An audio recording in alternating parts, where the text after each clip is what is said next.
Yun guys, good morning sa inyo lahat. Yan, for today's video, kung mapapansin niyo, nandito tayo sa araw-araw na lugar kung saan tayo matatagpuan. Premium Bike San Jose. Yan guys, medyo mainit ngayon ang klima dito sa ating lugar.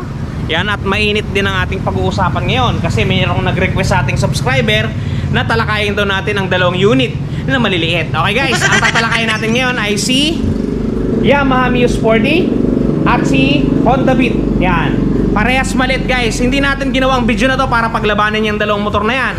Bagkos ginawa natin itong video na to para bigyan ng kalinawan sa pag-iisip yung mga gumugusto ng Muse 40 o ng Honda Beat, kung sino ba talaga ang karapat-dapat na kunin nila sa market. Ayan, ginawa natin ito para sila ay ma-enlighten. Okay, dito tatalakayin natin ang presyo ng dalawang yan. Ikukumpara natin kung sino ba talaga ang best. Kayo pa rin ang magdidesisyon, kayo pa rin ang masusunod. Okay, bago natin talakayin at birahin, syempre, intro muna tayo. Okay guys, simulan na natin. Kung sa pictures natin siya babasihan, syempre mas nakalalamang dyan ang Honda Beat. Pero kung talagang sa patibayan, kilala nyo si Muse 40 guys. Durog na yan, umaandar pa. Yan. Ito guys, pakita muna natin si Muse 40. Yan ang itsura ng ating Muse 40 ngayon. Old school na old school ang galawan. Doon sa mga kaedad ko, talagang alam kong inabot niya. Talaga namang simulat sa pole, Muse 40 na yan. Yan guys, napaka-simple at napaka-elegante ng kanyang itsura. Ang ganda na naka-embode sa kanyang decals. Yan, Muse 40. Dito sa likodan niya, matulis at parang napakatapang. Yun, ganun din sa kabila. At pagka pumunta kayo dito sa harapan yan, analog display pa rin yung kanyang tachometer. Yan, yung susi natin guys, wala siyang shutter key, wala ring charger ang unit na to. All in all, wala talaga. Parang napaka old school niya talaga. At pag-access yung U-Box, dito makikita niyo may susi dito yan. Dito niya siya ma-access para ma-open niya siya. Old school na old school talagang galawan. Ito naman, dumako tayo dito sa Honda Beat natin. Kung mapapansin niyo, ito yung pinaka-latest na model nila nung nilabas lang nila kamakailan. Yan. Dito, talagang na-upgrade na ng husto. Meron ng shutter key, meron ng charger port, at meron ng konting digital dito. Konti lang naman. Basically, yan, mas nakakalamang si Honda Beat kung sa feature yung ating pag-uusapan. Kasi hindi pa talaga na-upgrade ni Yamaha itong Muse 40. Yun, sa mga taga-Yamaha dyan, kailan nyo i-update to para makaganda-ganda naman. Okay guys? Pero kung sa pagandahan talaga ng features, panalo to.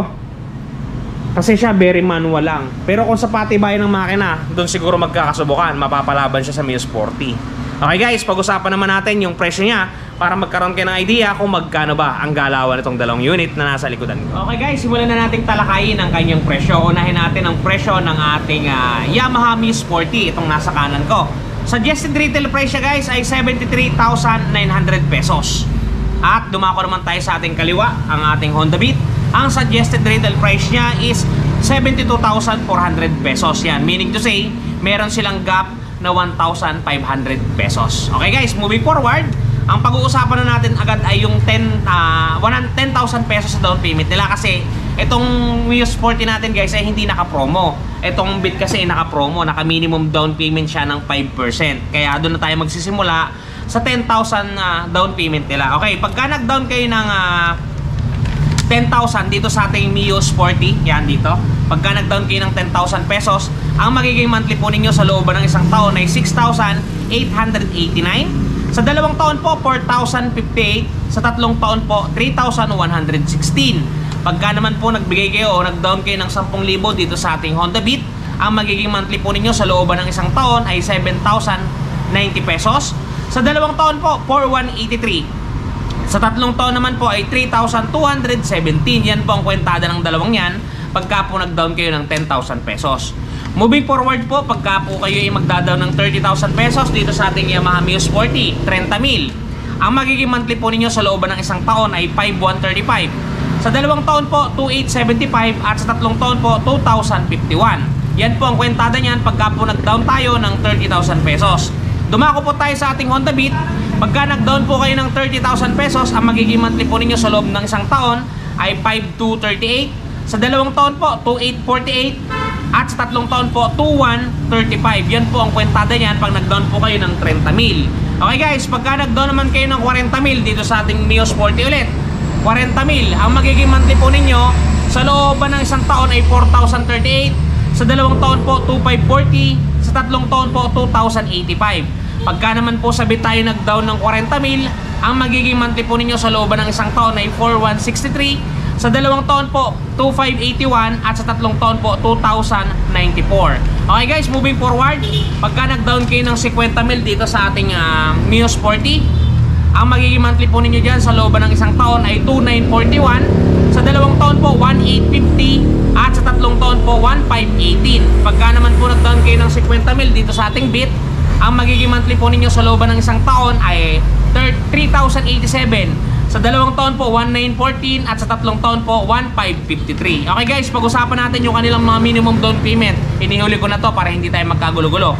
Minimum down payment ng ating Yamaha Mio Sporty, ito wala kasi siyang promo. Minimum down payment niya is 10%, which is 7,390. Pagka nag-down kayo ng 7,390, ang magiging monthly ninyo sa looban ng isang taon ay 7,170. Sa dalawang taon, 4,232. Sa tatlong taon, 3,257. Minimum down payment naman ng ating Honda Beat is 3,620. 5% lamang, naka-promo siya ngayon. Ang magiging monthly ninyo sa looban ng isang taon ay 7,775. Sa dalawang taon, 4,608. Sa tatlong taon ay 3,562.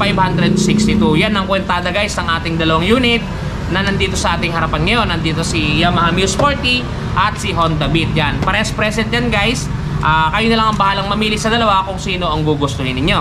Okay guys, yung dalawa na yan ay available sa lahat ng premium bikes. Okay? Sana nakatulong guys ang presyong binigay ko sa inyo ngayon para naliwanagan kayo kung sino ba talaga ang pipiliin nyo between Mio Sporty o Honda Beat. Okay guys, ay may share nga pala ako sa inyong produkto guys. Pagka nagkaroon ng gasgas ang inyong mga unit, eto guys, makakatulong sa inyo. Pa-flash ko sa screen.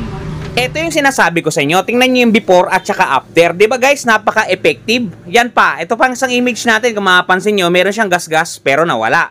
At ito pa, kulay green naman yan. Pero kung mapapansin niyo, may tulang nabura.